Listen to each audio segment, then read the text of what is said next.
county government run by our deputy governor, Titus Ntoshiedi Oyo apigwe makofi. We have our county secretary, Rufus Miriti. We have the chief of staff, Gideon Kimathi sijui yako wapi. And indeed, all the county staff who happen to be here, please stand up. We understand because of COVID, yeah, we have Titus Murungi there and the others. Tuwapigie makofi wote. Arwaji yule alikuwa anatajwa ni yule ako na kofia. Yeah, he was the Secretary General of Jubilee in the entire Mount Kenya region. Lakini sasa amehama because we are doing another party. Now, before I make my short remarks, allow me to recognize two of my distinguished colleagues. So, you know, I was a member of parliament for many years, and the protocol demands that I recognize those colleagues who have come with the Prime Minister for this occasion. And the first, the member of parliament for Yala, Jadong. Please,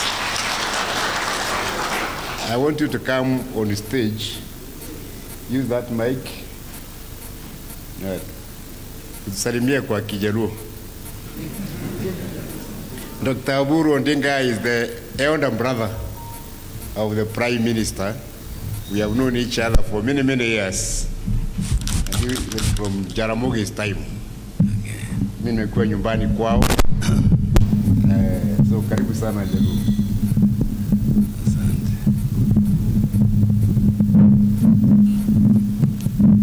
Yeah. Thank you.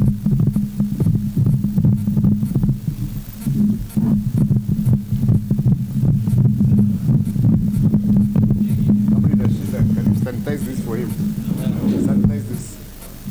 Oh.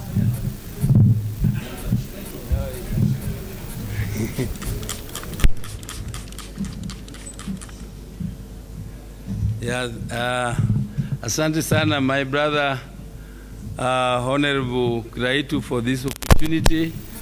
I want to thank the community of Meru who have invited us for this luncheon. I think this is a very, very good gesture, and I quite appreciate the young man who told us that there is a problem. But we also recognize that actually there is a problem. And that problem is why we have gladly come. And we have gladly come because we want that problem to be resolved. Yes. If you appreciate that what the demon that has been created of Raila is a reality which has sunk down to the people, actually it is our responsibility, all of us, to make sure that that demon is completely killed and buried once and for all. Because Raila is not a demon. Raila is a human being as you see him, and he has always been a good friend of the Meru. Starting from my dad, Jaramogi Oginga Odinga. Jaramogi Oginga Odinga went with Jackson Angaine to Alliance High School. And they were very, very great friends. They were great friends even when Jaramogi went to the opposition. Angaine was one of the sympathizers of Jaramogi. I recall when there's a time when Angaine was the Minister of Lands, and Jaramogi was being kicked left and right. And they wanted even to take his land here in Githurai. Because they were saying that that was government land. And it was not true. We went with him, with Jaramogi, to see Angaine. Angaine told him, my classmate, you will never, never be punished or denied your right when I'm here seated in this seat of Minister of Lands. And he corrected it and gave Jaramogi his rights. And from those days, I can also tell you that we really appreciate the Meru people. Because the Meru people, when Jaramogi was also being demonized in the Mount Kenya region. And the multi-party was actualized in 1992. Jaramogi managed to get 2 members of parliament, the only, and one from Central, which was Paul Muite, and 2 from Meru, Honorable Kiraitu Murungui and Honorable Gitobu Imanyara. The 2 of them were elected from Meru, and they were the only ones. And Kiraitu here was a great friend of Jaramogi. I also want to tell you that Honorable Kiraitu was also the lawyer of Raila when Raila was charged first with treason and then later on detained without trial. Kiraitu stood out when everybody else, no lawyers, wanted to move nearer Raila. But Kiraitu stood up with him and represented him. So thank you very much, Your Excellency, for what you did for us. And we also now want to request, just humbly request, that the notion that Raila cannot climb Mount Kenya should be buried once and for all. We have started this journey all together. And Raila, once you accept, and I know the commitment of my friends like Ibui, we are going to explain to the people of Mount Kenya that we mean well for them. Raila is a businessman. There is no way he is going to punish business. Raila is also a professional. He is an engineer. There is no way he will punish the professionals. He will advance, and I know Mount Kenya people like business, and Raila himself is a businessman. So he will work with all of you, the business community who are here. Raila is going to advance business in this country, and is going to fight for peace, and also bury the hatchet which has been created between Mount Kenya and the lake, and bury that one once and for all, because it was all based on propaganda. And what is based on propaganda is very light. It will disappear very fast. It has been created over a long period of time, but Raila and Uhuru's handshake will bury that hatchet once and for all. Thank you very much, ladies and gentlemen, listening to me.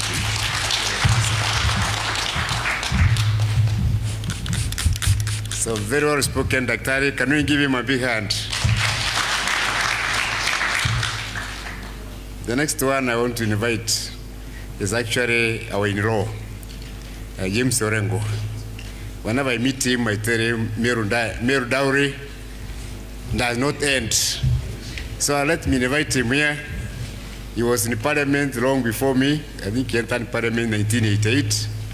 We found him there in 1992. But even before that, he was our student leader at the university. And you know what we did during Karanja's time. So James is always at the forefront of the struggle. He's never afraid of anything. And I think even the freedom that we are enjoying today is largely because of the efforts of Senator Orengo, Jacom, and others. So, karibu sana. Thank you. Yeah, Senator. Yeah. You can use this. Can you sanitize it for him? Thank you very much, Your Excellency. I'll be very brief. As you know, half my relatives in the world come from the lake. Half my relatives in the world come from Meru. So I occupy a unique position at this event, and I'm delighted to be together with everybody who is here. Now, I would just want to say the following. In the world of politics, propaganda plays a role, but if it's carried overboard, it can destroy a nation. And we as Kenyans must be very careful about the use of propaganda in our midst. But many people have been demonized in the world. You remember Jomo Kenyatta was demonized by the colonial government. They said he was a leader unto death, but it turned out to be the leader who, together with his compatriots, fought for the independence of this nation. I know even Kiraitu here was demonized. In the Kanu days, he had to run away from this country. But Kiraitu is a very gentle giant, from very harmless, as it says. Yeah. So I think we should really watch out on the question of propaganda, because it's one which causes division and political unrest if we cannot differentiate facts from propaganda. But I want to say that this great movement, thanks to the chairman and thanks to the governor, I don't think with God on our side we can go wrong. And Raila Amolo Odinga with his brother Uhuru Kenyatta getting together in that handshake was a great act of statesmanship. And I would want to say that President Uhuru Kenyatta has a degree of tolerance that is phenomenal. I hear sometimes the kind of names is being called, completely unjustified. Even in our days when we used to be in the trenches against President Moi, I don't think we ever went to that extent. But I just want to end up by saying that doctrinaire ideology can be very dangerous. People who come with simple solutions can lead people to disaster. Gaddafi came out with a movement where his statement was that you can create a nation with no political parties, that it was a movement, a government, a partyless government, but it was another name for dictatorship. When you talk about simple economic solutions like the one we are being offered, which has no structures, talking about, a way of transforming the nation without explaining how, I think we're in for a lot of trouble. But I am certain, Titus, you and the governor, His Excellency, this first step that you have made, I know the mountain and the lake are going to work together to bring unity and prosperity to this nation. That I'm certain about, and it's not exclusive. I think what we are fighting for is to bring everybody together under one roof so that we can make Kenya a greater and a more prosperous nation. And Governor, I wish you very well. Macarena, today I was seeing you on some video which has gone viral, and I thank you for doing that. You are so steady, so adamant, and I'm glad that you're working with Governor, His Excellency, Kiraitu Murungi. So thank you and God bless you.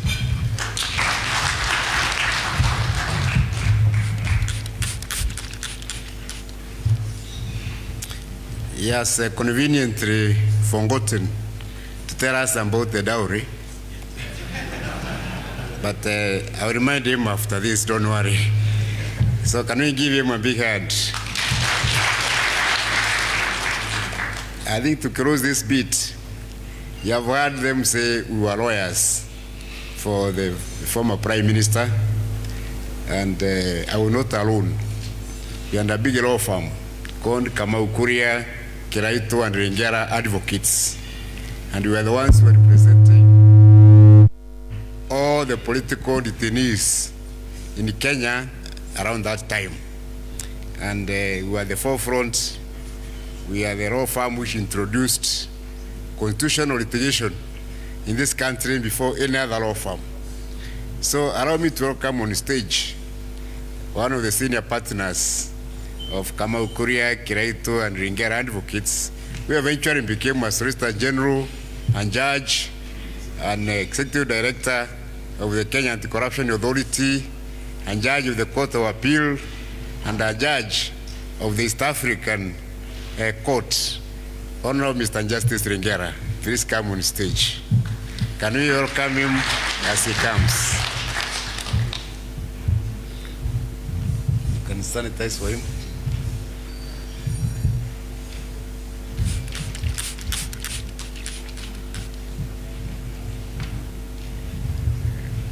Your Excellency Raila Amolo Odinga, former Prime Minister, Your Excellency the Governor of Meru, Honorable Kiraitu Murungi, all leaders present. A judge does not know how to greet people.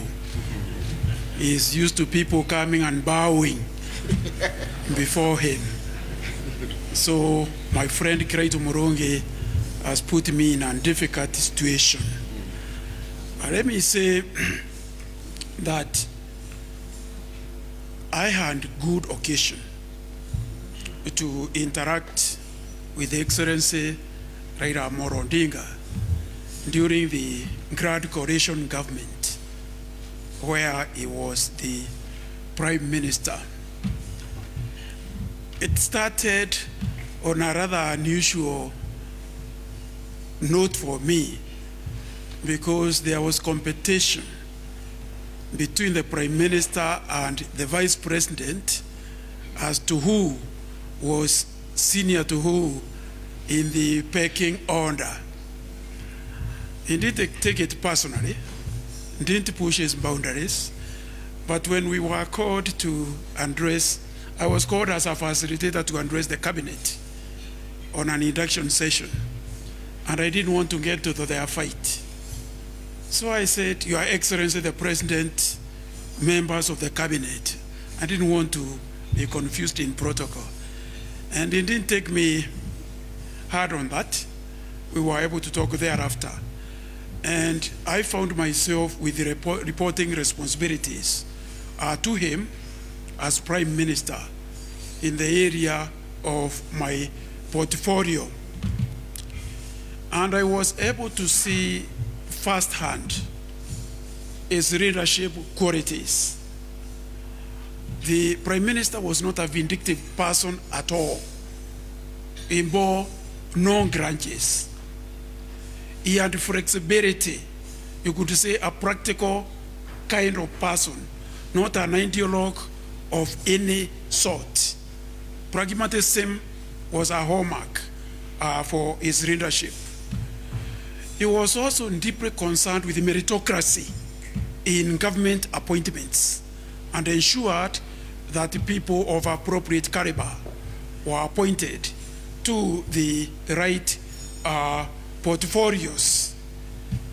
He also believed in honest leadership. His crusade against corruption has not begun today. He championed it greatly as Prime Minister and was concerned with wherever excesses were and drew my attention to them for redress. I know from having traveled all over the world, from having read a lot, that what matters in any country, particularly in the developing country, is leadership, the quality of leadership. The former Prime Minister is a great leader. I personally would have no hesitation in supporting him in whatever position he seeks for this country, because I know he would make a difference to the country. I thank you, Governor.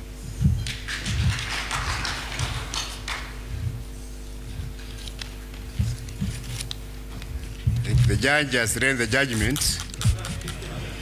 So can we give him a big hand?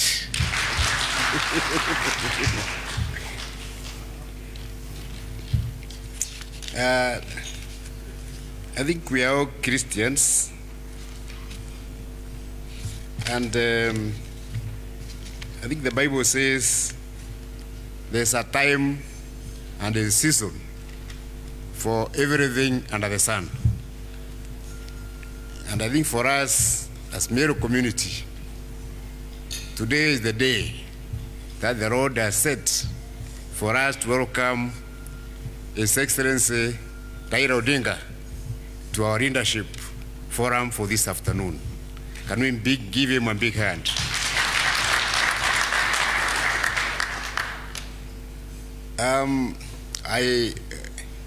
Mheshimiwa Raila Odinga does not need any introduction at all. Even small children know him. You might like him or you might not like him, but you know him for sure. So I don't intend to introduce him because you know him. But I can give my own personal testimony that I've known, allow us to call you Njakom. Njakom in the Luo means chairman. He's the chairman of the chairman. So I've known Njakom for the last 40 years or so. I remember the first time that my picture appeared on the front page of the Daily Nation as a young lawyer was sometimes in 1984 when Mheshimiwa Raila Odinga had been brought to court from some detention because we had applied for him to be brought to court when Justice Muri was the Attorney General. We had just met with Mheshimiwa Raila Odinga in Shimoratewa prison that time. And since then, we have been together. We have fought many battles together with him to liberate this country from one part in dictatorship and tyranny. And I think people seem to forget. Now you can insult anybody without any threat to yourself, without detention, without trial. But all that freedom is because of Njakom. Can we give him a big hand? We have worked with him in and out of government. Sometimes we have fought many wars on the same side, but there are times when we have also fought against each other. Those moments are also there. We also worked closely when I was Minister for Energy, and he was my boss as the Prime Minister. He was very passionate about green energy. All this talk we in Kenya about green energy, it was actually his idea. And he took me first to Korea and then to France when we went to negotiate to bring nuclear energy to this country when people are so scared of the word nuclear. And even as we are talking, we have trained a lot of people. We set up a nuclear energy program for the country, and I want to thank him for that. We also came with a program of kerosene-free Kenya. We are the ones who are popularizing solar power in the country with the Prime Minister then. So there are many things about the Raila you don't know, which we can talk about. And the one who said Raila is a businessman, I know him. The round table used to have every month with the business people when he was Prime Minister to try to see how we can introduce ease of business and get things moving faster, for this country. The road network in the country was planned during his time when he was a Prime Minister. Even all those roads we are doing in Meru, they were done with him and Mongera, when Mongera was his PS. So I know that the capacity, of this man. The Raila I know is a strategist. The Raila I know is a man of ideas. He knows more history than many historians, although he's an engineer. The Raila I know is a man of great energy, focus, and determination. Nothing will stop Raila from going where he wants to go. And when he's in front, his troops will never be afraid. We did a lot of street protests in Nairobi, but they will never succeed without Jacom coming into the scene. I don't know how he was able to manage to bring all these crowns to Nairobi whenever we need them. So, that's Raila. He is also a man of compromise, a very realistic politician. When we thought Moi was so bad, Raila went to work with him. We were left with Jim Orengo, casting stones, against Raila for going to work with Moi. But finally, he's the one who rescued us by destroying Kanu from within.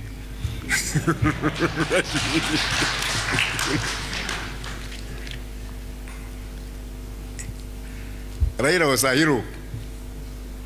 I think on the 14th of October, 2002, when he left Nyachai at having tea at the Serena Hotel, crossed over to Uhuru Park, and he came and announced that Kibaki Tosha. I think Kibaki became president on that day when Raila made that announcement. And for us, when we've been castigating him before, all of a sudden, he became our greatest friend. He became a hero. And you remember, since Kibaki went to hospital shortly afterwards, it is Raila who carried the campaign, across the country, and saying when the captain is injured, the football must continue. So that time Raila became a Jamba. We had all the nice things to say about the man. Until 2007, when now he came to oppose Kibaki. Then 2013, against Uhuru, 2017.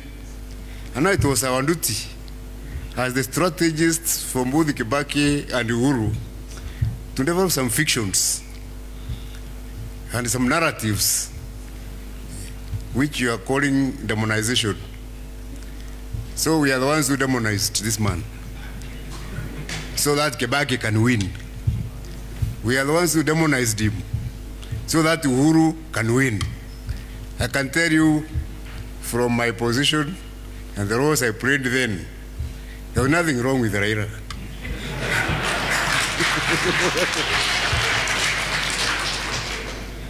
But we had to make the man black so that we can win. And we won. But now the situation has changed. Kibaki is no longer running 2022. Uhuru is no longer running for 2022. So hiyo maongo wote tuweke kando. Raila is now a hero. He's a hero of the handshake.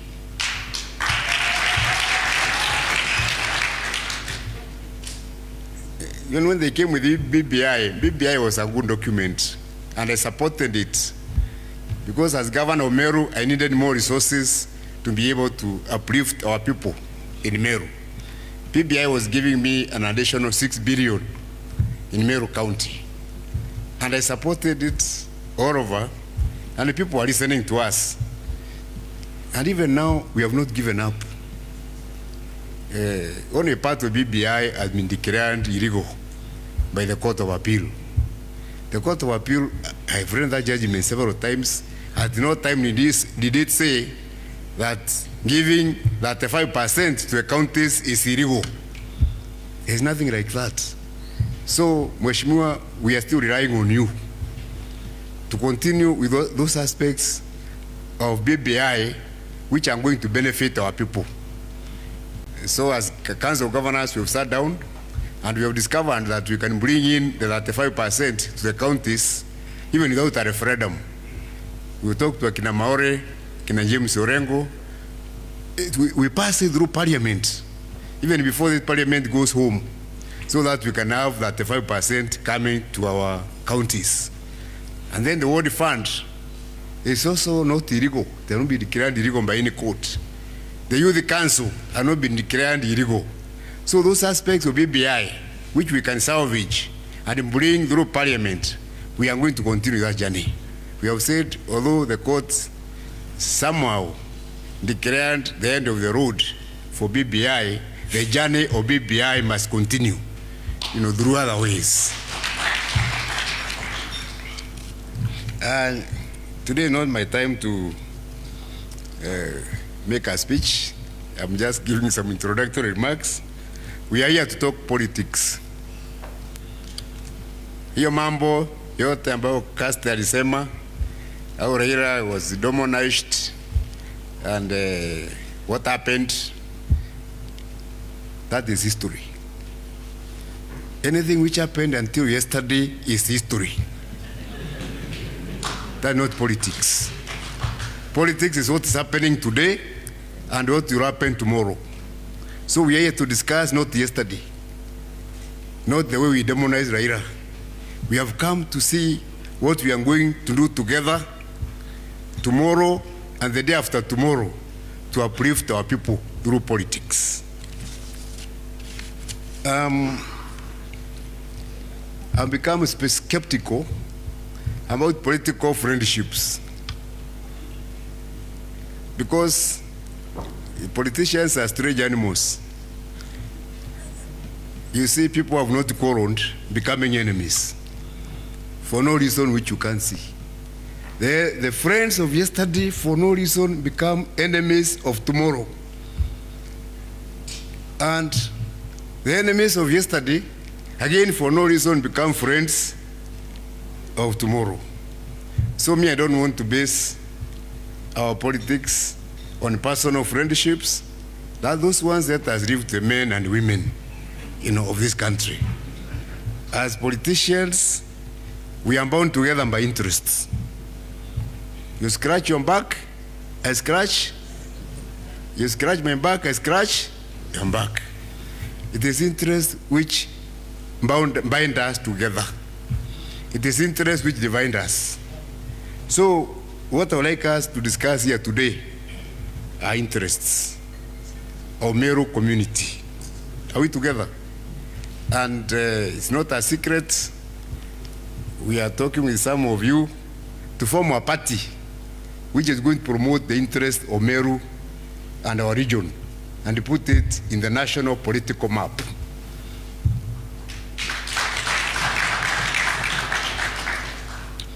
So we are here to hear Jacom talk not about yourself, but about us.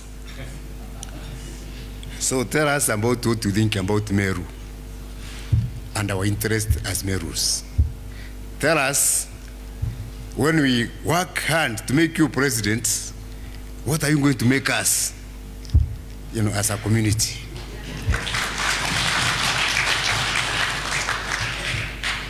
Merus are very good civil servants.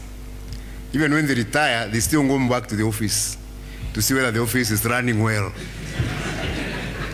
So when you pick top civil servants, remember that. 2, we are talking about these resources. We need them. So tell us whether you are going to allocate more resources, including those ones, the BBI, to Meru County, when even before you get there, because you have a lot of influence even in Parliament. 3, what plans do you have for our youth? You have heard them talk here. What plans do you have for our farmers? What plans do you have for the road network, which you know very well in Meru County? What plans do you have about our water? Such things. These days, politicians have become very clever. In the search for votes, they know the poor people, the marginalized, the youth, they are more in terms of voters in this country. So everybody, even those who don't mean it, are talking the economic language of the poor. That's what we are talking today. Others going to great lengths to show how poor they are, even when they are not. We don't want idle, empty talk about poverty. We don't want to glorify poverty as the people of Meru. I've said my personal mission is to make Meru great.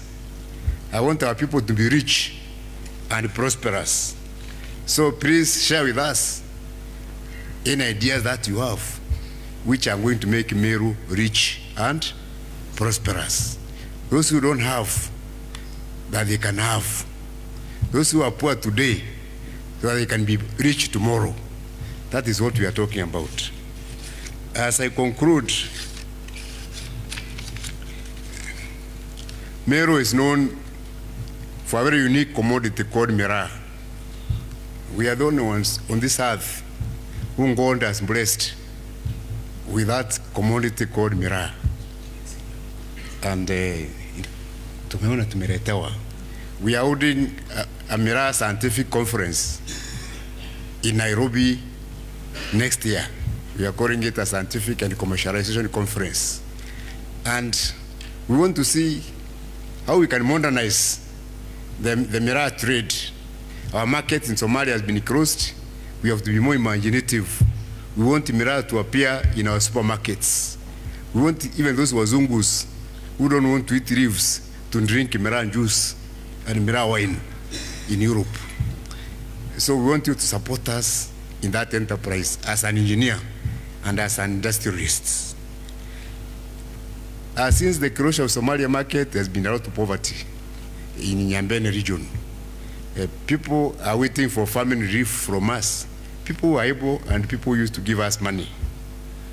We'll be very happy if you can help us use your influence to first open the Somalia market, but also because I know you are a personal friend of the president of DRC Congo, Mheshimiwa Tshisekedi. I've even seen you with him at Serena Hotel just before he became president. And I know you and Titus have visited him in Kinshasa. Can you use that friendship to open for us a Meru market in Congo, in Kinshasa, so that we can supplement the market which has been closed? And that one doesn't have to wait for you to become president, because you're already seeing him now. I think you can go, and then we'll be very happy to send Munjuri and a few people, for that mission. Sorry, I've talked too much, but I couldn't talk for a shorter period. Mheshimiwa Maore has told you, the ground in Meru is not very good. And I like the spirit of Oburu Odinga. If there are problems, it is our duty to solve those problems. I know you are never afraid of a struggle. We have struggled before. Even now, we can open a new front of the struggle. Those demons that we planted, the crocodiles which we put in the rivers, we are going to remove them so that you can take people to Canaan. So, with those few remarks, I will request all of you now to be upstanding and start clapping. And you continue until the Prime Minister gets here. Okay, 1, 2, 3. Karibu, Excellency, Prime Minister Raila Amolo Odinga. Karibu sana. Thank you. Asante sana, Bwana Governor. Judge, my old friend, Mr. Chairman, all protocols observed. Meru Mugeni, Mugeni Kairi, asanteni sana. I'm very delighted to have opportunity to once again talk to Meru in a closed session. Initially, I was given to understand there was going to be no media. But as usual, paparazzi keep on following us wherever we go. And they're keen to highlight what we are saying. But I'm so happy, I feel so much part of this. I look down there, I see Lawrence there. I see my boy there, Morocco. I see Macarena here. Remember, Baba, while you are away, that's Morocco there. Then I see Professor here. I mean, I see so many familiar faces here. So I'm very delighted. And it's nice that you invited us for a luncheon. And I want to quote here one author who once said that there is something profoundly satisfying about sharing a meal, eating together, breaking bread together. Is one of the oldest and most fundamentally unifying of human experiences. That we have shared a meal together today. What I did not see is the Meru potatoes. We here love. They were there, but they were not from Meru. Those are from Kiambu. I know the Meru potatoes when I see them. But it's nice to have this opportunity to talk generally. Just over, 16 days ago, we were in Nakuru. In Nakuru there, I talked about unity of our people. I gave a message that was Azimio ya Umoja. That is a call to unity of our people. This is actually drawn from our MOU of the handshake with Honorable Uhuru Kenyatta, that we need to unite our people to become one as Kenyans. This is when we can be able to realize the Kenyan dream as coined by the founding fathers of our nation. He says that God bless this land of ours, justice be our shield and defender, may we dwell in unity, peace and liberty, plenty be found within our borders. I myself believe strongly that that Kenyan dream is realizable, where people live together in unity in diversity, and plenty are found within our borders. It is possible. So I hear among friends, the justice here in Ngera and Kiraitu, they were practicing together. Gibson Kamau Korea, Kiraitu, and Ngera advocates. They are my advocates. In fact, they are representing all of us, me also, and later on Charles Obia and Kenneth Matiba.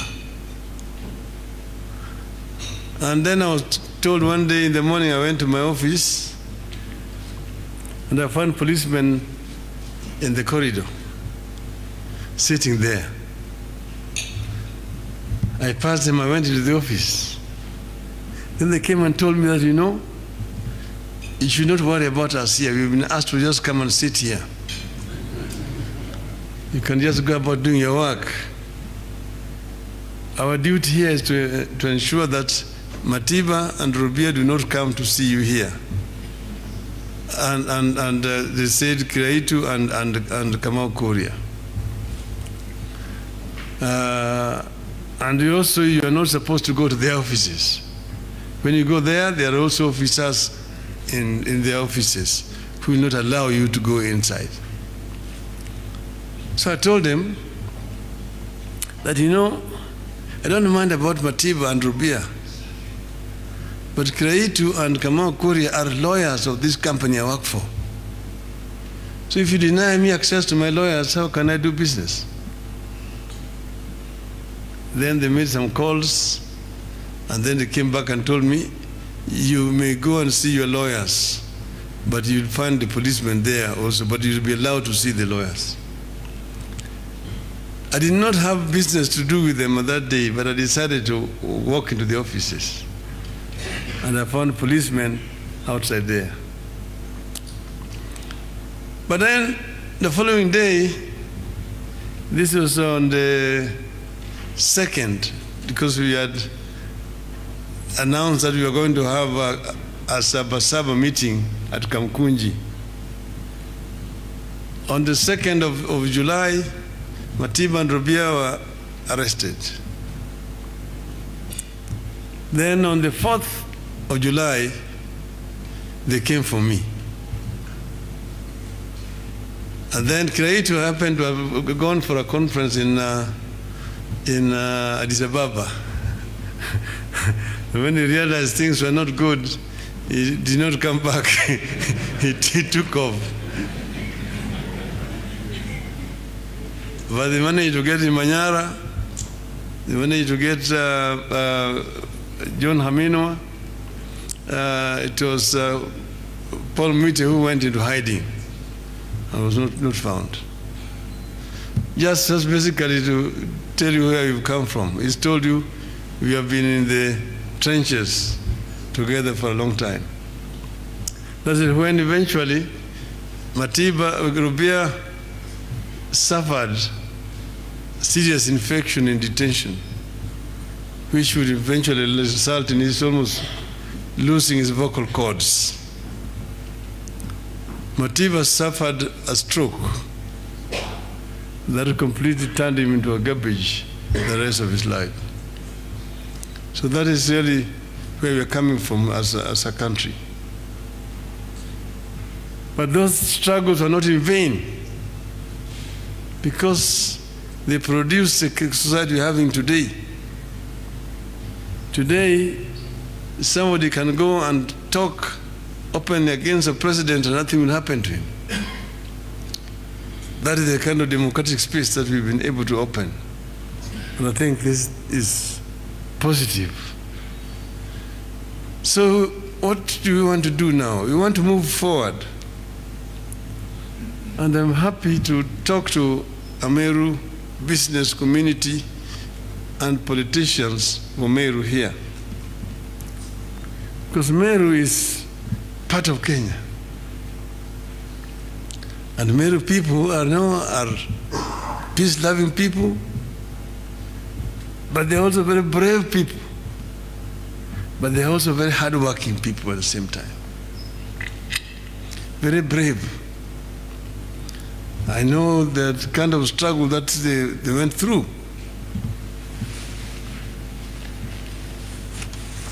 I have with me here a special pass.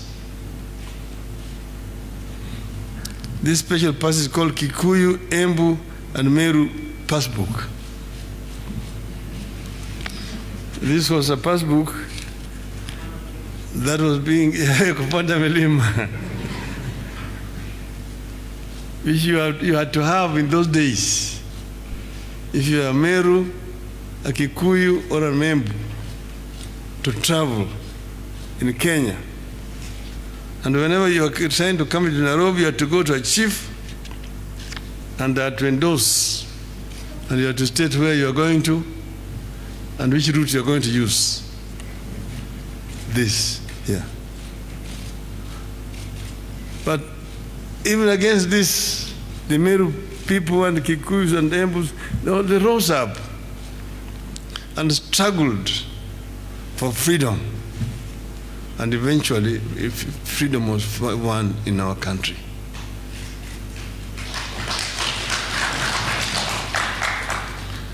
So the independence you are enjoying today did also not come easily. It came with a lot of sweat and toil and suffering. Even the second liberation also came with sweat and toil and suffering. But we are here today. We now need to move forward, to take it further forward now, from where the people left it. And Kiraitu has posed a challenge to me, has asked me fundamental questions. And I just want to answer him. by first saying that Meru are part of Kenya. But there are certain issues which are specific to Meru, which are different in other parts of Kenya. Like Meru land is very rich in terms of weather, agricultural production. These are some of the areas they called in session paper number 10 high-yielding areas where you needed to invest because there's a higher rate of return. But there have been challenges since that time. You know, coffee is grown there, tea grows there. You've got now avocados, which have been introduced as a new cash crop in the area. You've got milk produced in the area. And then you've got Meru, which is, of course, experiencing challenges. But Meru has been actually a revenue earner, a major revenue earner in the past, until it experienced the challenges of being banned, particularly in Europe. But if that happens, then you need to think out of the box. One, you look for alternative markets. Somalia is having challenges. You find a way of opening up the Somali market. There's also Somaliland, which is up there. You find a way of how you can get access to the Somaliland. You mentioned, you challenged me about DRC. I invite you to come with me to my friends. But you can also do value addition and make the product more acceptable in areas where it has been banned. We can think out of the box and find ways in which you can do processing of Meru rather than just sending raw wheat to Europe, which has been banned. So these are some of the things that I'm referring to when I say think out of the box. Reforms have been carried out in the tea sector to break the monopoly. But I still think that we need to do more value addition so that our farmers can be able to get more for their efforts, both in tea and in coffee sector. Avocado is the new gold, which is coming and which also need to be promoted. The same thing with milk. Dairy farmers would need to be assisted. I say, don't think that our farmers are getting value for their efforts. I think you can make some improvement in that one as well. Now, but what's important is really value addition at the farm level, down there. Creating processing plants that add value and therefore create more wealth for the people down there. This is something that we are actually planning to do going forward. And then you have got a youth. The Meru have got, just like other part of the country, the population is fairly young, youthful. And I've been saying that a youth can be a blessing or a curse. If you do not empower them, then they become drug addicts, delinquents, criminals. But if they are empowered through skills, if opportunities created right from nursery through primary to secondary and post-secondary, you create skills, then they become a source for wealth creation. And this is something that we can do together. Then you need to have more resources down there. This is what we had planned with BBI. BBI was very well intentioned. After the crisis that we had post-2017 elections, we sat down with my brother Uhuru, and it took us a long time to discuss and isolate issues which we thought are ailing Kenya. Not just elections of 2013, 2017, but what is it that has made Kenya stagnate from independence up to now, over 50 years? Why have we not been able to realize the Kenyan dream? And I gave an example. There's a book written by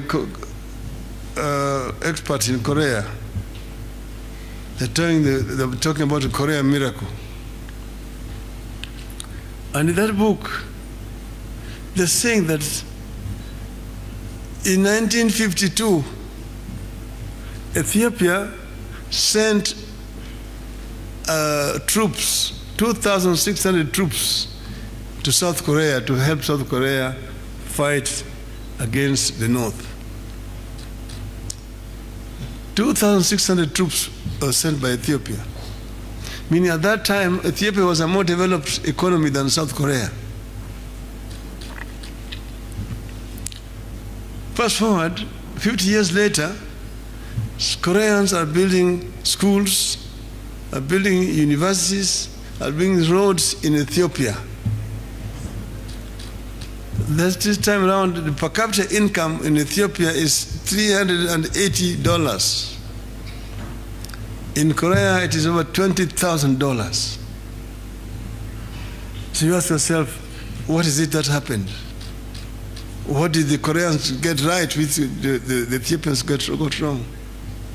You see? And in that book, you find the solution. What they did right and what the Ethiopians got wrong. So there are many ways of dealing with these issues. Create as many challenges. The infrastructure. When I was Minister for Roads, my permanent secretary was Engineer Mongera. And with him, we designed the road network in Meru.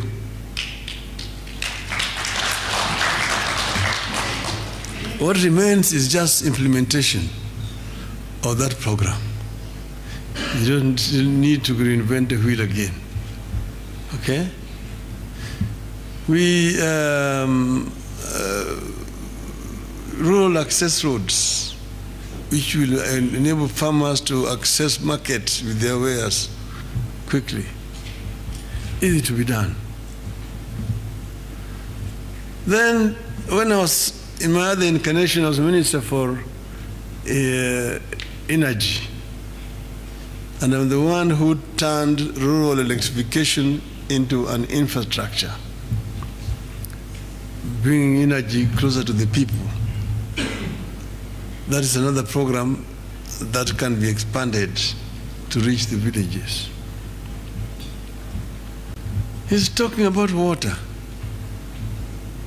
Of course, here you have got responsibilities at the national level and at the county level. He is the governor. He has got a responsibility, and the national government has got a responsibility.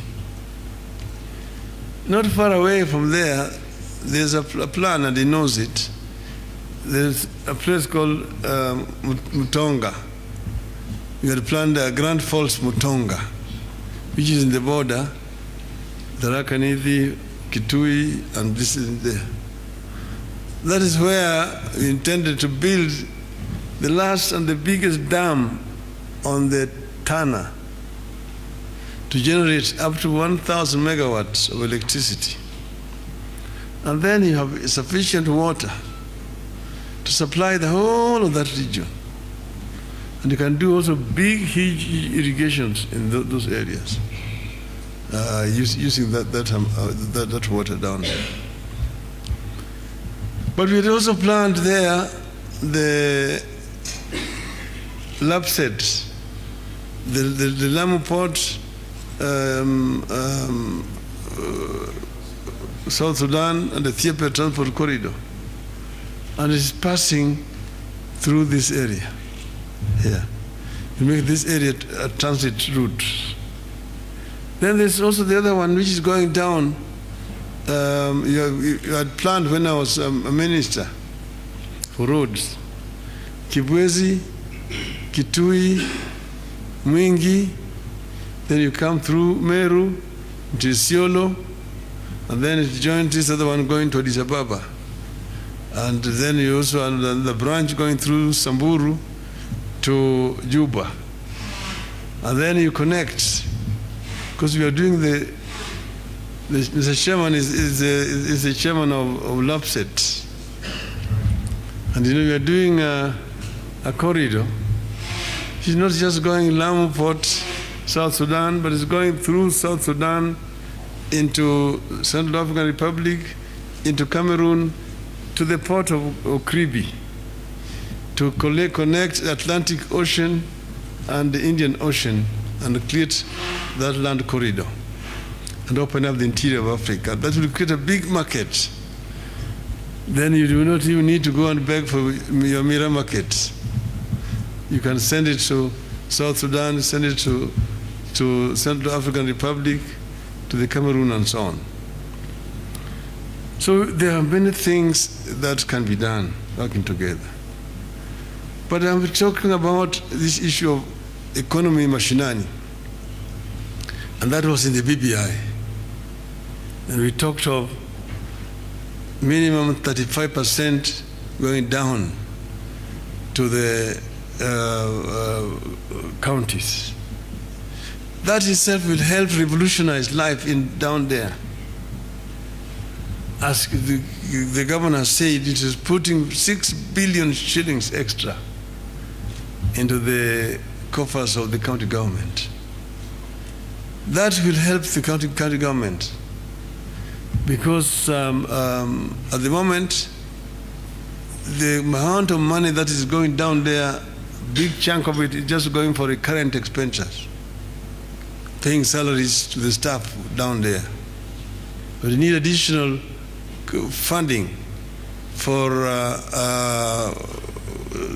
infrastructure and other services like health and water and so on and so forth, agriculture. I myself am convinced that the BBI had a solution to our problems. And you just say, put it on the side right now, but we will ensure that it is implemented. We will ensure that it is implemented for the good of our people. There are some of it which were not even constitutional amendments, like in putting up a fund, a youth fund, which the youth can be able to go and borrow from without having to pay any interest for 7 years, so that they're able to start up new ventures. That is something that can still be implemented without. They are saying that we are looking for jobs for the people. But the minister himself, he was a minister for Justice and Constitutional Affairs in those days, when we were at Bomas of Kenya. And he knows the kind of executive structure which we came out with from Bomas of Kenya. It is not the one that we are having here today. It was discussed, if you're talking about a constituent assembly, Bomas was a constituent assembly. And Bomas came up with a structure which was in the BBI. And we were saying, oh, the people are trying to create jobs for the people. Job for the people. No. That executive structure was much cheaper than the one we are having today. But that again is a subject for another day. So therefore, let me just say this. I say that we have a project to transform this country. And let me say we want to form a partnership. I want to form a partnership with the Meru people. That we are in this together. It is not that, oh, you're taking me up there and so on, no. I've not yet announced, I'm still consulting. But I'm saying that my view is to form a partnership with the people so that we are going in it together. And that when we reach there, we will have everything together. We have a clear program for the youth, a very clear program for the women of Meru, who are like the women of Kenya. We must ensure that our women are properly empowered. We must discard some of the old archaic traditions that tended to demean the women. The Kenyan women must arise, must be given the opportunity so that they can be able to play the meaningful role that they richly deserve. Our women don't want handouts. They don't want to be treated like second-class citizens. They are first-class citizens like everybody else. So we need to just create opportunities. And we start with the girl child. The girl child must be enabled to get quality education like the boy child. And we know the issues that sometimes mitigate against girls. They must be assisted so that they can perform. And you've seen when they are given equal opportunities, some of them perform better than boys. So we need to empower our women. A country cannot grow if only half the country is working and half is being denied opportunity to make contribution. You must enable them to all make contributions. Equally, our disabled people, my friend Macarena here, it was just an accident and it's there. But they're saying that disability is not inability. People with disability are able to make contributions just like anybody else. So we must make our society more disability friendly. Access to buildings, access to places of work, and so on. This can be done. It can be done with commitment.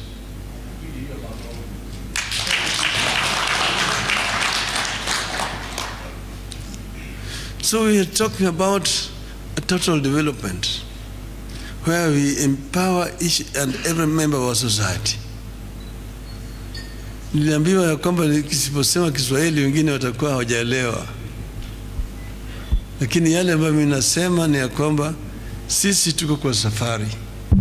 Tunataka kuunganisha Wakenya. Kwa sababu juzi mimi nilitoa wito nikasema azimio ya umoja. Na vile vile nikasema inawezekana. Yaani Kenya mpya inawezekana. Tukiungana pamoja kama Wakenya, hakuna kitu ambayo inaweza kutuzuia sisi kupata yale tunayotaka. Mzungu ndiye alikuwa na nguvu zaidi. Mzungu alikuwa na mzinga, alikuwa na jeshi, alikuwa na kila kitu. Lakini watu wetu walisimama, wakasema hatuwezi kukaa na hii kitu. Wakakataa. Wakaenda wakachukua mabaskeli, wakachukua ile frame baskeli wakatengeneza naye bunduki. Wakaanza kupigana huko mzituni. Akina Jarabai Mungi wa Meru huko. Meru has several generals Mama, and very many Meru people died in the struggle for liberation of this country. So we must not let the dreams of those people go to naught.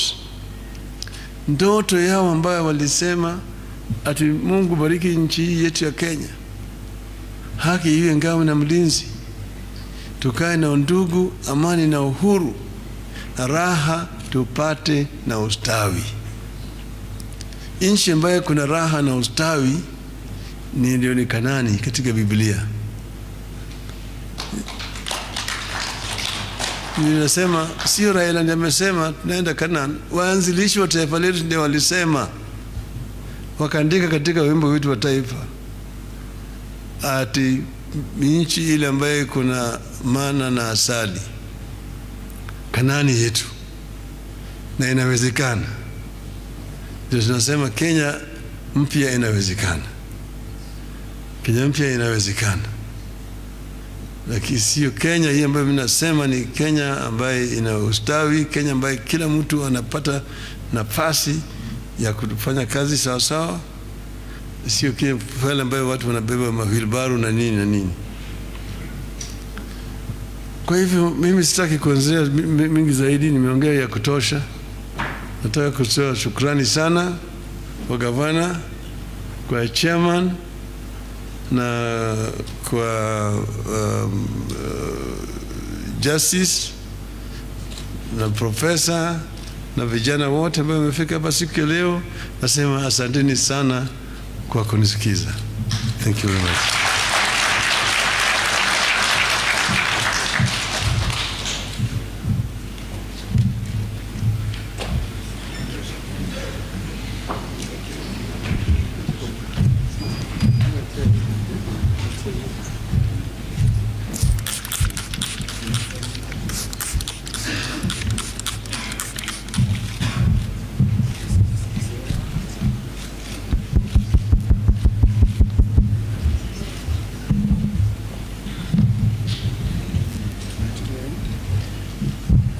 Thank you so much. Let's give a clap to, Right Honorable.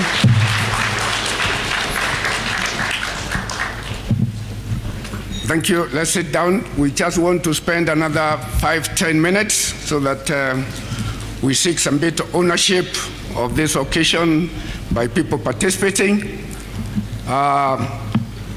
Your Excellency, I'm being accused by Makarina, our governor, the role I played in 2017 in a classroom of political science. The little that I do know, because I'm a scientist, I was told there are two ways to have the tallest building in a city. One, you build yours to be the tallest so that the others can remain shorter than yours. Alternatively, you destroy all the others so that your two-story building becomes the tallest. That's what we did in 2017, in 2013. We tried to destroy other people's buildings so ours could remain the tallest.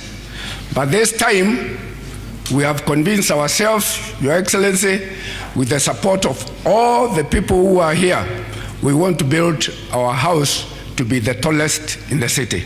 That's a commitment.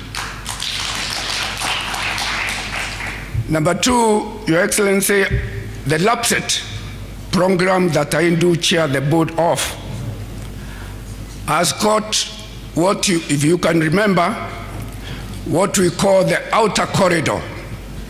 The outer corridor is 50 kilometers either side of the infrastructure corridor, whereby we plan for the social amenities, we plan the towns, we plan for schools, health centers, hospitals, all those.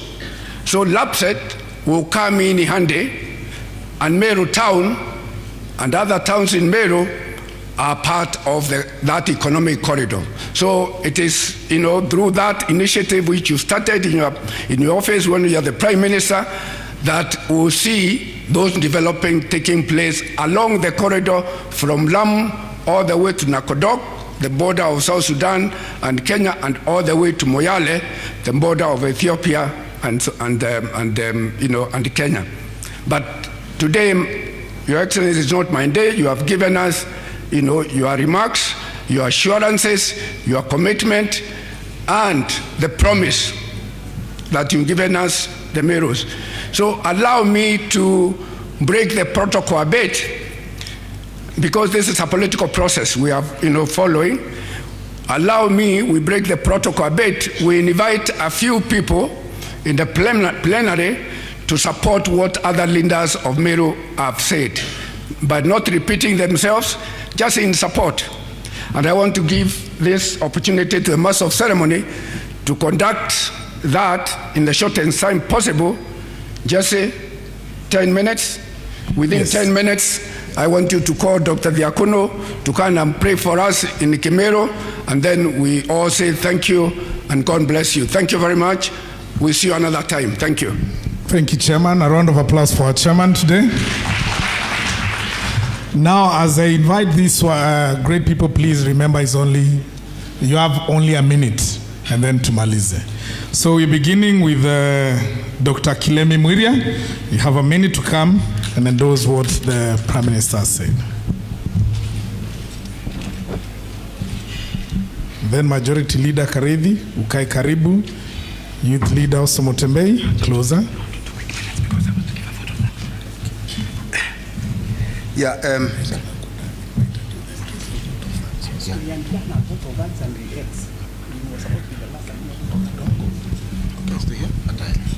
all right, Dr. Kilemi Mwiria, because yours also is coming again for vote of thanks, we'll do them combined. Your remarks plus the vote of thanks, please don't go anywhere. It's only 10 minutes. So, Majority Leader Karevi, Victor Karevi, please, faster, so that to finish this. And then Mutembei, come closer. Each of you have a minute.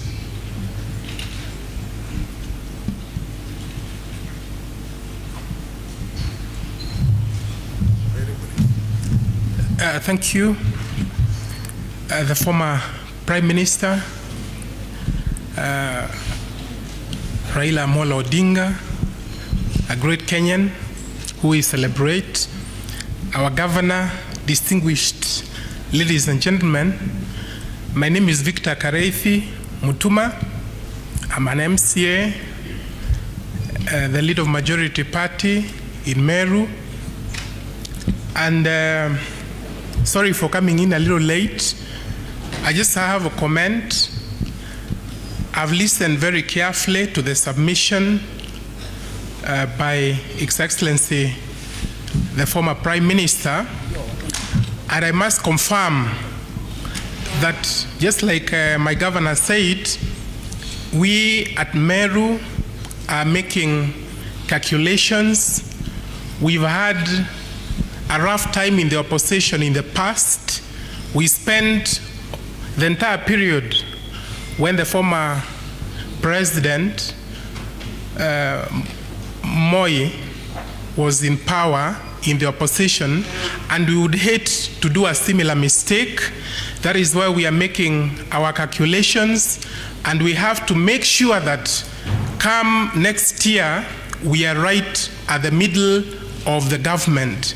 That is what we are saying as people of Meru, and we will not hesitate to embrace all the leaders who are willing to embrace us. So the former Prime Minister, we are excited, we are happy, and we look forward to engaging some more with you. Thank you very much.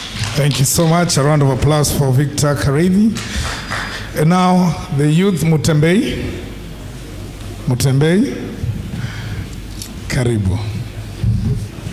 Meru Mugen. Okay. Huh? That's good.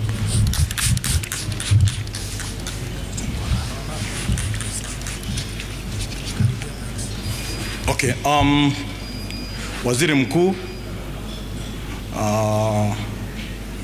mawaziri na wabunge wako hapa, gavana, Mimi naitwa Renford Mutembei, Mount Kenya Caucus. Mimi nitasema mambo mawili peke yake. Kwanza tunataka baba apande mlima, alafu atuelezee akiwa hapo kwa mlima hivyo wamesema hajatangaza kama atasimama au namna gani. Number 2, Bwana Waziri Mkuu, tumezunguka sana na kuna mambo mingi inaongewa ambayo si ya ukweli. Hii mlima si ya mtu, hii mlima ni ya watu, ni ya sisi wenyewe. Kwa hivyo sisi, Bwana Waziri Mkuu, na watu wengine wako hapa, tunakuomba uendelee kutembea kwa mlima. Ukitaka kupandia mlima pande Meru iko sawa. Ukitaka kupandia pande Murang'a, sisi tutakuwa nyuma yako. Asante sana, thank you. Asante sana Mutembei. Now I call upon Mutuma Kanata to give his remarks concerning your speech. Mheshimiwa Raila Odinga. Mutuma Kanata, please. And let me remind the speakers, the protocols have been observed, so please just go directly to the point. Prime Minister, and all protocols observed. My comments will be very few. One, when I was a student at the University of Nairobi, we had organized an education symposium at Kikuyu campus. That time, during Moi's time, students were not allowed to invite opposition leaders. I remember we invited so many of the opposition leaders to come and participate in the education symposium. One of them was Raila Amolo Odinga. We had invited Joya, we had invited Mwite, all sorts of opposition leaders. And the only person who managed to enter the university, despite the heavy presence of police, was Raila Amolo Odinga. Others did not manage. I can tell you, Raila, you'll be able to climb Mount Kenya. Thank you very much. Thank you, Mutuma. And now I invite Winnie Kaburu to come and give her remarks briefly. All protocols have been observed, so twende direct to the point. Winnie Kaburu, karibu sana, in less than a minute.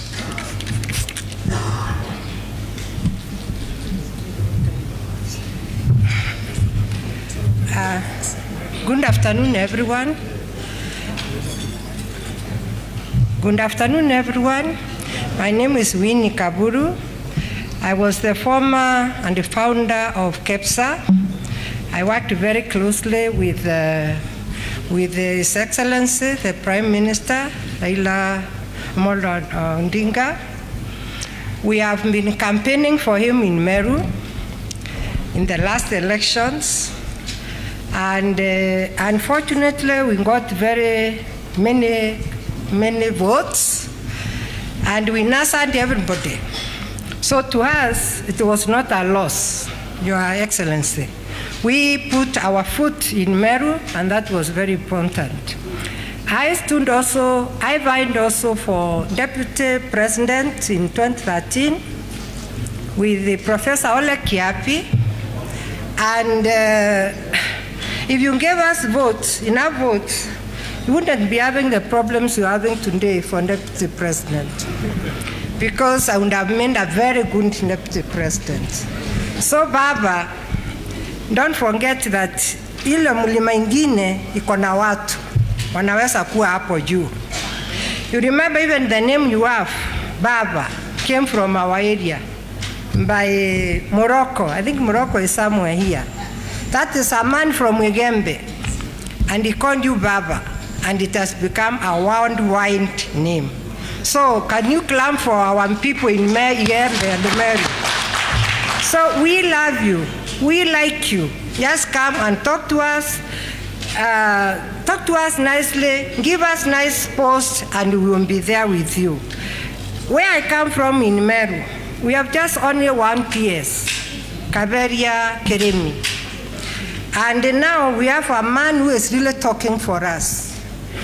Is Honorable Maoka Maore, a gentleman, a man who is able to bring everybody together. That's why we are here together today. The Imentis, the Tiganyas, the Igembes are one.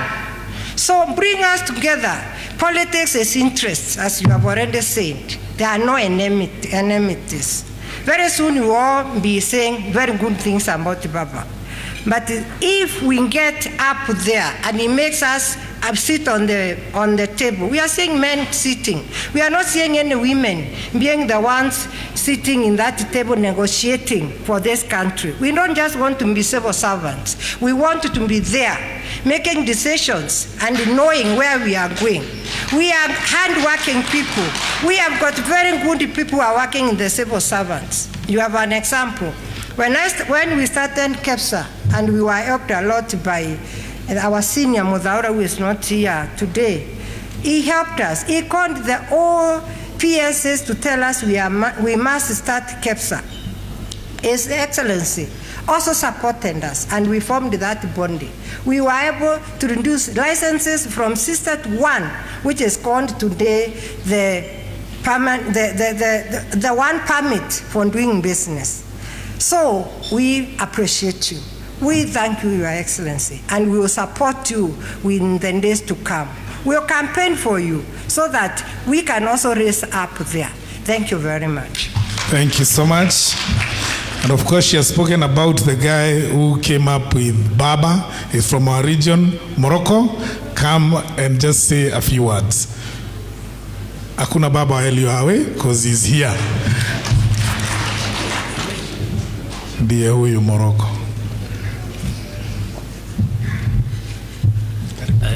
Asante sana ndugu Njese, President Raila Amolo Odinga, His Excellency Governor Kiraitu Murungi, Mheshimiwa Maoka Maore, Chairman Ivoi of Lapset, Nairobi Governor, Honorable Kilemi Mwiria, and all protocol staff. Habari zenu. Muendile ngia ntubetu. Kwa majina mimi naitwa Morocco M. Jafet. Vile mmesikia mimi ndio mwanzilishi wa Baba Well You Are Away. Nilikuwa na sababu ya kumwambia Baba Well You Are Away what happened, kwa sababu wakati huo nchi yetu ilikuwa inachomeka. Mimi sio mwenda wazimu. But wakati alikuja tumetembea naye Kenya mzima kuhakikisha anashughulikia yale mambo ambayo yalikuwa yameharibika. Naona bado tuko kwa hiyo safari mpaka mwisho. Sasa Baba, wana wa Israeli iliwachukua miaka 40 kwenda Kanani. Wakati ulianza ukombozi, leo tuko mwaka wa 39. Next year ni mwaka ya 40 na ndio mwaka unaenda kutukomboa kama wana wa Israeli. Kitu ya pili kwako Baba, hatuzungumzii kama utasinda. Kusinda umesinda mara 3. Kitu tunazungumzia ni kuwa hand over power.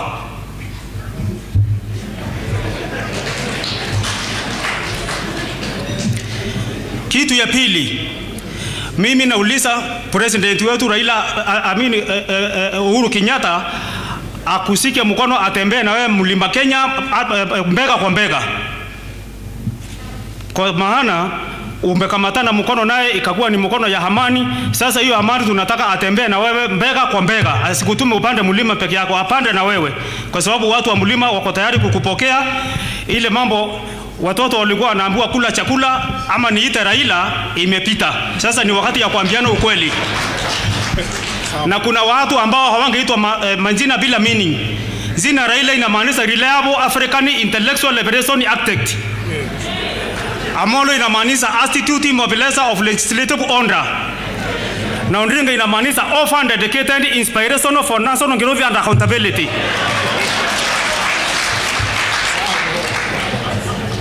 Mimi nakusapoti kwa sababu najua unaweza. Dream ya Kenya wewe ndio unabeba. Dream ya Afrika wewe ndio unabeba. Ile kitu ambayo inatakikana ni upewe nafasi peke yake. Kwa sababu sasa bila kuwa na nafasi hatutakuwa nayo.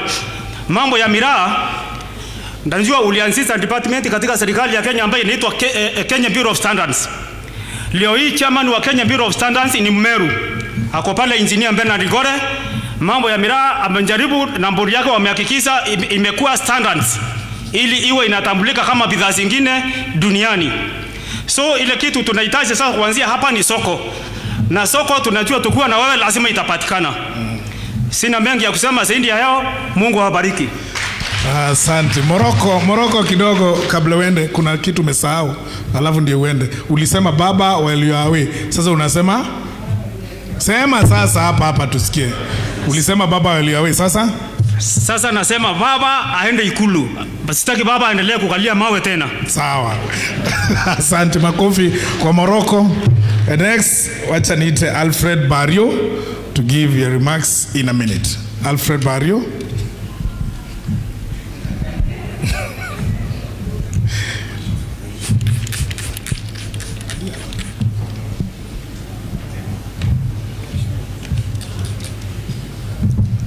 Good afternoon, everyone.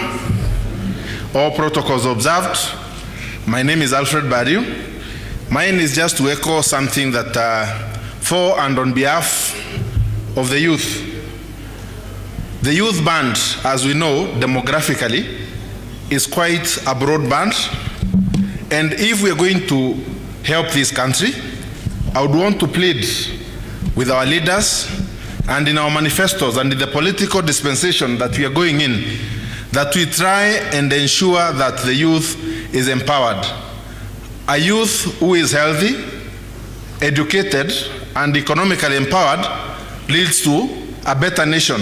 The parents are better, their children are going to be better, the manufacturers with an economically empowered youth, the purchasing power is better.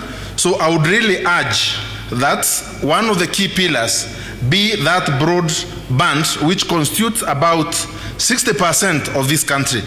If the youth is doing well, when a youth has got something in the pocket to trade with, to purchase, actually, when you think about it, when the youth have something to spend, they become the greatest or biggest taxpayers by virtue of being consumers. Consumption tax, as we all know, everyone pays it from whatever specter of, or from whatever size of, or from whatever band of the economy that you are participating in. So for me, I'm urging Baba that one of the quickest ways of making sure, and I think this is something that was done again in the government that you had, the government of national unity, if we can go back there, retrace our steps, and make sure that the youth forms a very large portion of the focus of the new governments to come. Thank you very much. Thank you, Barrio. As you can hear, it's about the youth, and the youths. Let's welcome Midhika Mzalendo to give his one remark. Midhika Mzalendo. Midhika Mzalendo.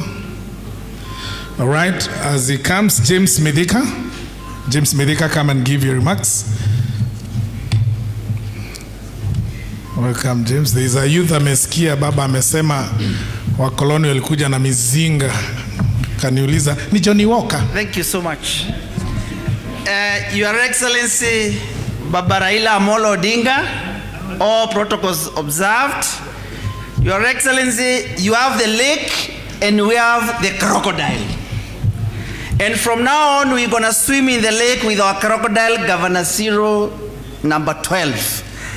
Let me say this. In 2002, you taught us how to synergize and create coalitions. You did a coalition with the Honorable Moi Kibaki in his NAK, and you with your LDP, and we were able to bring Kano down. Coalitions work. In 2017, you formed a grand coalition with Honorable Moi Kibaki, and today we can attest the marvelous development that came after that. We are here to tell you, Your Excellency, that Watu wa Meru want to do a coalition with you. We want to swim in the lake with our crocodile. Number two, Your Excellency, I come from Igembe Central. My name is James Midhika, you've heard, and not the other Midhika you know about. I came from the Igembe Central, a constituency that has 221,000 people, a constituency you had fought so hard to have BBI passed so that you give us an extra constituency. It never happened because BBI was vandalized by our judicial system. In 2022, Your Excellency, I'm going to vote for a leader who believes that Igembe Central deserves another constituency. In 2022, I'm going to vote for a leader who believes that pesa mashinani ni pesa ya kusaidia wananchi wetu, sio kupiga kelele. In 2022, I'm not going to vote a leader who is addicted to lies, uongo ya kwamba ati leo mimi sina askari, uongo ya kwamba kuku alindwe na Reki Company. I'm going to vote for a leader who believes that we can move this country together on a path of reformation. Lastly, Your Excellency, I come from Meru, and these are Merus, now your friends. And Meru is made up of 3 brothers and 3 sisters. And they live together in harmony, in progress, and in the table of brotherhood. We want to come to you. Some have told us, hatuwezi enda kwa wao hata na watoto wetu. Tunataka tuingie kwako na watoto wetu, mabibi zetu, na hata tulete kuku wetu. Wengine wametuambia tuache hata kuku zetu kule na hata ng'ombe zetu. We want to come, all of us, to you. We are not going to vote for addicts in sympathy seeking. We are not going to vote for people who are addicted to lies, but for a person who has a track record of reforming this country. Thank you so much, and God bless you. Thank you, Medeka. And now, the last person, and of course, giving us the vote of thanks, let's welcome Dr. Kilemi Mwiria as he gives it brief remarks and vote of thanks. Dr. Diankono. Yeah, thank you very much, MC, the Prime Minister, my governor. I have 2 years because I live in Meru and in Nairobi, where we have Kananu. I want to just say, how grateful I am to be here today and to see so many Merus committed to supporting you to be president, even if you have not announced. We come a long way, from when I was at the university. But I remember, mostly in 2018, when you did the handshake, I brought a delegation to your office of Merus from across the whole of Meru County, because the BBI that you stood for, and 2 principles that I believed in the most: the fight against corruption and the fight against tribalism. The biggest problems we have in this country. If we can solve those problems, we'll be 70% done with our problems.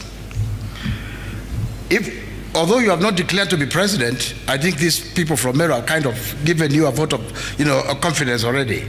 And the reason is because you have the qualities. For me, the most important quality is that you have the courage. You have stood with Kenyans when most people didn't have any courage. That's why you were put in. I always, when I talk to people, I tell them, if it was not for Raila Odinga and a few others like Agrikraito Moronge, Moi and Kanu would have enslaved us, would be slaves. So for that, we are grateful. You know about the economy, you have fought corruption, you have fought tribalism, but most importantly, from what you told us, and the many times you speak, you know what is the problem with Africa as you compare Korea, Ethiopia, and these countries. And the problem is simple. It is governance. If we can solve the problem of governance in this continent, we should be okay. And because you know the problem, we believe that you can be part of resolving that problem. As we support you, we must demystify a lot of the propaganda that you are not electable in Meru County. Yet in 2013, even when Akiraito and others were against you, you got 2 members of parliament. And at least 10% of the vote that came out from Meru. That you have a hatred for Mount Kenya. Yet, without you saying Kibaki Tosha, he would never have been president. Without you doing a handshake with Uhuru Kenyatta, this country would have continued to be ungovernable. Without you supporting the BBI, where the biggest beneficiaries would be Mount Kenya, it's the Mount Kenya that would have gotten the most constituencies, it's the Mount Kenya would have gotten the most money, and the 1 man, 1 vote, 1 man, 1 shilling. You cannot hate Mount Kenya. It is not possible. And it's because if you didn't like Meru, you would not have supported our own Kananu to be the governor of Nairobi County. So what we have to do the most is to demystify, to go fight it out. And for me, it's very simple. Just compare the people that are going for the presidency. Ask yourself questions. Who is likely to be the most democratic? Who is likely to fight hardest for the Wanyonge? Who is likely to want to unite this country the most? Who is likely to fight tribalism the most? Who is likely to be most honest? Who will not tell lies, without blinking? Who will be ready to support devolution, which will make a big difference in the Mount Kenya region, and so on. So the thing we have to do, the big problem we have in this country is people like us, business people, and the politicians are not willing to stand up to be counted. We are good at complaining. Ask Raila. When Moi we were being messed up by Moi, most people would just be at the bar counter saying Moi must go. They do nothing. So the point is, I think if you believe in this cause, you must be out there. I blame elites the most because they know what is the problem with this country and they do nothing about it, either by supporting the right candidates or being part of the struggle to ensure we have the right leadership. So therefore, as we do that, it's not enough to say that the ground is bad, because we know why the ground is bad. The ground is bad because people have been told so many lies. The ground is bad because people are poor and they're willing to take handouts. The ground is bad because there are people who hold the Bible and say lies even in church, and people believe them. So our business, and clap for them, our business is to go and discount and talk about those lies and tell people that they have been told lies for so many, for so long. Unless we are prepared to do that, forget it. It's not enough to just say, yeah, we're supported, because we know the problem is the lies that people have been told, is the poverty that people have got, who are being bought with handouts. So let me conclude by saying we have a good chance. Raila has contested 3-4 times. And this man, some people say he has won some of the elections. But let me say, I know he has almost won 3 elections. He has almost won 3 elections without the support of Mount Kenya. He has almost won 3 elections with the state machinery against him. He has almost won 3 elections with people like Kiraito Murongi against him, and now they are with him. So if he has almost won 3 elections, and he has the support of the president and the machinery, what does he need to be president? If he got 10% more votes from Mount Kenya region, would he be president? I suspect he would get 20-30%. He does not need 50%. If he has almost won without any support from Mount Kenya, I am sure the president can get him at least 20%. All of us here can get him 20%, and it's game short. I just want to give you this encouragement as we conclude. And just say, please, know we have the best chance ever. Finally, let me do what I was asked to do, which is a vote of thanks in 1 minute. To thank all those that helped organize this event, Mount Kenya Foundation and others, including my wife here who spoke, those who have spoken in support of Raila Odinga, including our governor and others. Those who came, who had the courage to come. Some apologies were given about some people who didn't come. I want to thank you for coming and having the courage, because I know some of those who didn't come is because they were afraid of being seen, being associated with this meeting. It is, and that is the problem we have in this country. People don't want to come out and stand out. And let me finally say, we are for this partnership. I'll stand with it, and I hope all of us can go in this together. Let us please fight the good fight for this country. Thank you very much. Thank you so much, Dr. Kilemi Mwiri.